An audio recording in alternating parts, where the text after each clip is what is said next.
हम सभी ने महादेव के ब्रह्मांडीय नृत्य तांडव में रमे हुए नटराज स्वरूप को देखा है, पर क्या आपने कभी ध्यान से देखा है कि उनके चरणों के नीचे कौन है?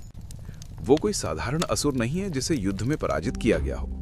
वो एक ऐसा दानव है जो आज भी जीवित है और जिसे मार देना सृष्टि के लिए और भी अधिक विनाशकारी होता। ये कथा है अपस्मार की। संस्कृत में अपस्मार का अर्थ है विस्मृति, अज्ञान। अपस्मार कोई ऐसा दैत्य नहीं था जो बल या हथियारों से संसार को जीतना चाहता हो। उसका उद्देश्य इससे कहीं अधिक भयानक था, ज्ञान का विनाश। वो अपनी माया से ऋषियों और मनुष्यों की स्मृति छीन लेता था। लोग वेदों का ज्ञान भूलने लगे, धर्म का मर्म खोने लगे और यहाँ तक कि अपने स्वयं के अस्तित्व का बोध भी लुप्त होने लगा। उसके प्रभाव से संपूर्ण संसार आध्यात्मिक अंधकार में डूबने लगा।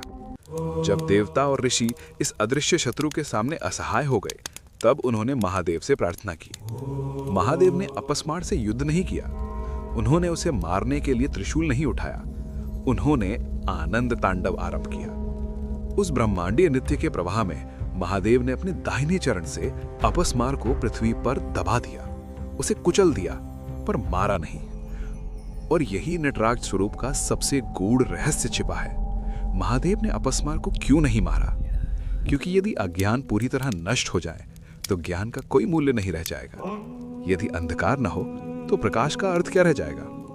यदि अहंकार और विस्मृति की चुनौती ही ना हो तो आत्मज्ञान और मोक्ष का मार्ग भी समाप्त हो जाएगा। सृष्टि के संतुलन के लिए अज्ञान का अस्तित्व आवश्यक है, पर उसे नियंत्रण में रखना उससे भी अधिक आवश्यक। इसीलिए नटराज का ये स्वरूप विनाश का नहीं, संतुलन का प्रतीक है।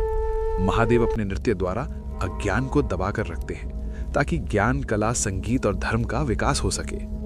उनका ये नृत्य ये आश्वासन है कि जब तक ये ब्रह्मांड है, अज्ञान कभी भी ज्ञान पर हावी नहीं हो पाएगा।